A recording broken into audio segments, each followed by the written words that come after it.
আব্বা, সড়ক ও জনপদ বিভাগ চাকরি হয়েছে আব্বা আমার। কি আব্বা, সরকারি চাকরি?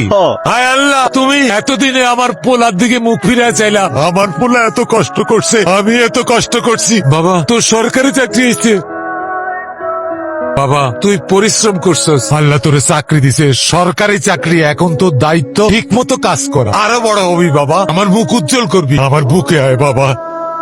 আমি দোয়া করি তুই অনেক বড় হ, আল্লাহ তোকে অনেক বড় করুক। মা, তুমি আমার জন্য অনেক কিছু করছো, আমি কখনোই তোমাদের জন্য কিছুই করতে পারিনি। এবার একটু বেশি বেশি দোয়া করো, আমি যেন কিছু করতে পারি। দোয়া তো করি। আজকে আমি অনেক খুশি, তোর সফলতা আমাদের সফলতা। তুই চাকরি পাইছিস, আমাদের আর কিছুই লাগবে না, আমরা এমনিতেই অনেক খুশি। আব্বা, একটা কথা বলবো? বল। সবাইটা তো একটু জানাইতে হবে চাকরির বিষয়টা। ও নিয়ে তোরে ভাবতে হইব না, আমি গোবিন্দ গোষ্ঠে বইলে আসছি। ও 20 কেজি সেনার ভালো মিষ্টি পাঠাইয়া দিব। এবার খুশি তো? অনেক খুশি। তাইলে তোমরা একটু কথা বলো, আমি একটু আসতেছি। একটু আসি মানে? মাত্রই তো আসছিস, আবার যাবি কোথায়? অফিসিয়াল কাজে থাকো, আমি পরে কথা বলতেছি। আরে ভাত খেয়েও গেল না।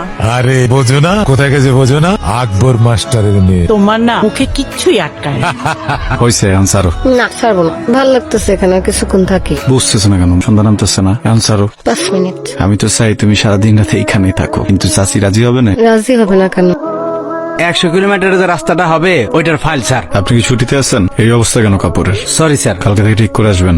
স্যার আসসালামু আলাইকুম। ওয়ালাইকুম আসসালাম। আসসালামু আলাইকুম স্যার। আমি কি আপনাদের চিনি? আমাকে চিনবেন না? আমরা রাইসুল ভাইয়ের লোক। এই অফিসে চেয়ার টেবিল ফাইল ফিল্টার সবাই তারেছেন। এবং স্যার এই অফিসে যারা নতুন অফিসার আসে সবাইকে রাইসুল ভাই দেখাশোনা করে। রাইসুলকে? স্যার এই এলাকার কমিশনার, বড় মাপের একজন ঠিকাদার স্যার, বিশাল টাকা পয়সার মালিক। যখন যে যা চায় সব দেয় স্যার, কোনো সময় না করে না স্যার। মিষ্টি স্যার, চকচকা মিষ্টি স্যার, খাইতে পারবেন, কোনো সমস্যা নাই। লাগলে আরো বলবেন, সব ব্যবস্থা আছে। রাইসুল ভাইয়ের পক্ষ থেকে লাল গোলাপের শুভেচ্ছা। রাইসুল রাজা বললেই হবে, আমি যারা চিনি না তার কাছে শুভকামনা নেই না। স্যার তাহলে এই মিষ্টিটা রাখেন, একদম চকচকা মিষ্টি স্যার। স্যার নতুন আসছেন তো তাই 2 বান্ডিল, আস্তে আস্তে আরো বাড়বে। ঘুষ দিতেছেন? না না স্যার, ঘুষিও বকে, মিষ্টি দিলাম। বেশি মিষ্টি খাইলে না ডায়াবেটিস হয়ে যায়। রাইসুল রাজা বলবেন আমি মিষ্টি খাই না। ভাই তোমরা এনে বসে রয়েছো কে? স্যার এসব খায় না, যাও যাও যাও। এই যান না, যান যান। আদিল সাহেব, জি স্যার। চরিত্র জিনিসটা না অনেক সেন্সিটিভ, কাপড়ের মতো না যে ময়লা ধরলেই ধুয়ে ফেলাইবেন। পরিষ্কার রেখেন। যান। জি স্যার। আসসালামু আলাইকুম স্যার। রাফি আমার একমাত্র ছেলে, ওর মতো ভদ্র আপনি একটাও খুঁজে পাবেন না। আমি তো ওকে চিনি, ওর মতো মেধাবী আর ভদ্র ছেলে আশেপাশে আর একটাও খুঁজে পাওয়া যাবে না। আমার মেয়ে তো ওর গল্প প্রায়ই করে আমার কাছে। আমার ছেলের যখন চাকরি হয়ে গেছে আর ওরাও দুজন দুজনকে পছন্দ করে, আপনার যদি অনুমতি থাকে সামনের মাসে ওদের বিয়ে করা দিই। হ্যাঁ। খুব তাড়াতাড়ি হয়ে যাবে না? টাকা পয়সার একটু জোগাড় যন্ত্র করতে হবে। আরে টাকা পয়সার কথা ভাববেন না তো, যে বিয়াতে যত কম খরচ সে বিয়াতে বরকত তত বেশি। আমাকে তো মায়া নাই, ও আমাদের কাছে মায়ের মতোই থাকবো। আর আপনি ভাবতেছেন কেন? ওরা তো দুজন দুজনকে পছন্দ করে, আমরা তো আছি। তাহলে আর আমার অমত নেই। আলহামদুলিল্লাহ। আলহামদুলিল্লাহ। শালা বোধাই নাকি, সারাদিন মেসেজ দিলাম রিপ্লাই দিল না। বোধাই না লিডার, হালা একটা ঘাড়তেরা। মিষ্টির প্যাকেটটা যেমনে ফিরাই দিছে, আমি আমার বাপের জন্ম এরকম অফিসার দেখিনি। লিডার বাবু ঠিকই কইছে, হালা চরম ঘাড়তেরা, হালা বাইমাসের মতো। ওরা যত ধরতে যাইবেন ফুসলে বাইরে যাবো। ওই তুই আমার চেনস না? এরকম বালের অফিসার কত আসে আর না। লিডার রাইট হয়ে গেছে, হালা কিন্তু এখন একটা রিপ্লাই দেন। লিডার 20 দিন পর টেন্ডার, 100 কিলো রাস্তার দায়িত্ব ওর হাতে। ওই যদি টেন্ডারে সাইন না করে তাহলে ব্যাপারটা কেমন হয়ে যাবে না লিডার?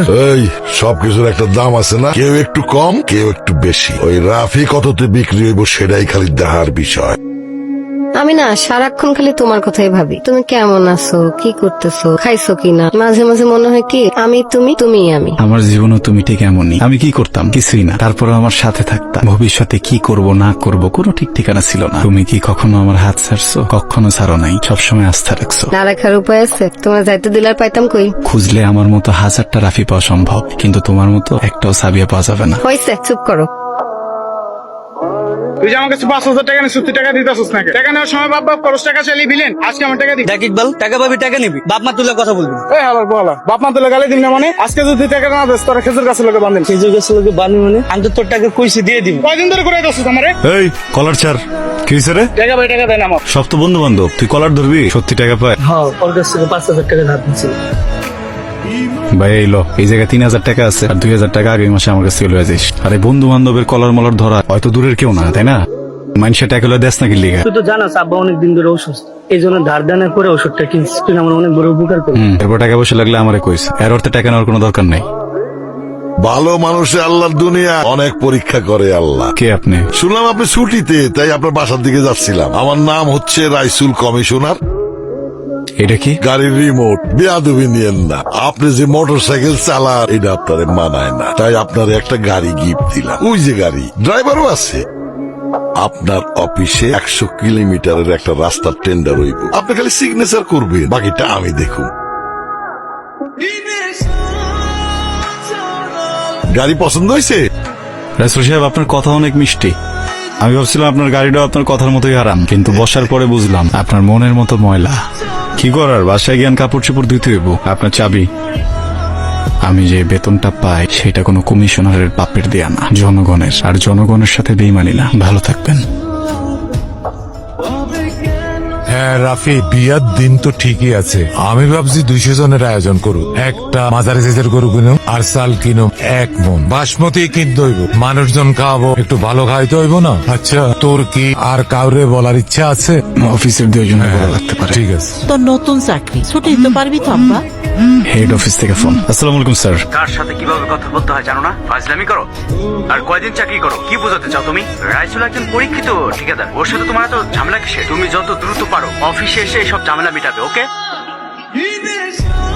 কেমন আছেন ভাই? ভালো। কেন আসছোস? মানে? এই রুমটাতে যে ঢুকছোস অনুমতি নিছিলি? এই চেয়ারটাতে যে বসছস অনুমতি নিছিলে? 16 বছর বাপমা পড়াইছে, তারপরে চেয়ারে বসছি তোদের গোলামি কাটার জন্য। তুই কি ভাবছো তুই টাকা ফালাবি আর তোর এই কুত্তার মতো আমি তোর পিছে পিছে ঘুরুম? এই রাস্তা তোর বাপের টাকা দিয়ে হইতেছে না, আমজনতার লগে আমি বেইমানি করুম না। বাইরো বাইরো। এমপি, মন্ত্রী, অফিসার, ঠিকাদার সব আমার পকেটে। এই টেন্ডার পাওয়ার জন্য সবাই আমার সহযোগিতা করবো, আপনি খালি সিগনেচার করবেন। কত চান? মাহবুব স্যার আপনার কিছু কয় নাই? কন কত চান? সব মিলিয়ে মার্ডার করছি 27টা। সিগনেচার দিলে বাঁচবি, না দিলে 28 নাম্বারে তুই। টনি ফোন দিছিল, কোন খারাপি, রাহাজানি, রেপ এইগুলি কইরা বেড়ায়। আমার আপনা মানুষ, 2 দিন সময় দিলাম, এর ভিতরে সিগনেচার করলে ভালো, আর না করলে কি হবে আমি কিচ্ছু জানি না। আসসালামু আলাইকুম ভাই। ওয়ালাইকুম আসসালাম। শিউলি, কি অবস্থা তোমার? আপনি তো জানেন আমি ঢাকা ইউনিভার্সিটিতে ভর্তি হয়েছি। হলের সংকট, আব্বা চেষ্টা করতেছে টাকা জোগাড় করার, সবাই আমার আব্বার কথা কইলাম। কি করলে সুবিধা হয় তোমার কও? একটু থাকার ব্যবস্থা হইতো। শিউলি, আসলে ঢাকা শহর তো আমগো জায়গার মতো না, অনেক কঠিন একটা শহর। আচ্ছা, তোমার যদি আমি প্রত্যেক মাসে 5000 টাকা করে দিই, 6 মাস চালা নিতে পারবা না? জি ভাই, পারবো ভাই। চাচারে আমার কাছে পাঠানোর কোনো দরকার নেই, তুমি এসে টাকাটা নিয়ে যাও। আর গ্রামের কাউরে করার দরকার নেই, এই টাকাটা তুমি কোত্থেকে পাইতেছো? জি ভাই, থ্যাংক ইউ। যাও। রাফি, এই জন্য আমার ফোন ধরো না? না কি কও এসব? যা কই ঠিকই কই। শিউলি ঢাকা বিশ্ববিদ্যালয়ে পড়ে, তুমি সরকারি চাকরিজীবী। ভালোই তো, আমার বাপ নাই, বেশি পড়ালেখা জানি না। আমার সাথে যায় তোমার? ভুল বুঝতেছ। ভুল না, 7টা দিন ধরে ফোন দিতেছি, একটাবার ফোন ধরো না। তুমি জানো না তোমার না দেখলে আমার কষ্ট হয়? তারপর একটাবার ফোন দাও না, কেমনে পারো তুমি? হ্যাঁ, তোমার লগে একটু কথা আছে আমার। বিয়েটা কয়টা দিন পিছানো যায় না? আমার অফিসে অনেক ঝামেলা, কয়টা দিন একটু। ও এখন আমার থেকে তোমার অফিস বড় হয়ে গেছে, তাই না? আমার না মন বলতেছিল যে এরকম কিছু একটা হবে। আমার মন ঠিকই বলতেছিল, আমিই বুঝি নাই রাফি।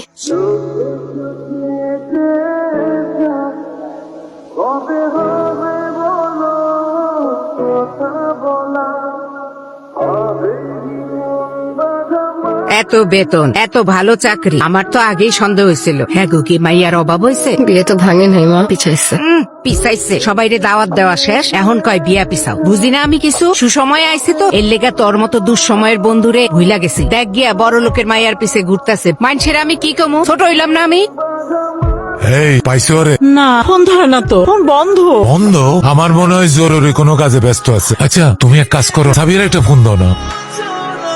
মা, রাফি তোমারে ফোন করছিল? না, আমাকে তো ফোন দেয় নাই। বিকেল থেকে ওরে ফোন দিতেছে, কিন্তু ফোন বন্ধ। কি করবো এখন কও তো? আমার ছেলে তো কোনোদিন এমন করে না, তুমি একটু খোঁজ করো না। আচ্ছা ঠিক আছে, আমি যাইতেছি। দর্শক, এই মুহূর্তে দাঁড়িয়ে আছে নিখোঁজ সরকারি কর্মকর্তা রাফির বাড়ির সামনে। শোনা যায় কিছুদিন ধরে রেড কল এসেছিল তার ফোনে, কিন্তু রাফি অন্যায়ের কাছে মাথা নত করেননি। আপনি তো রাফির বাবা, আপনি কি পুলিশের কাছে কোনো কমপ্লেন করেছিলেন? হ্যাঁ, কিন্তু কোনো লাভ তো হয় না।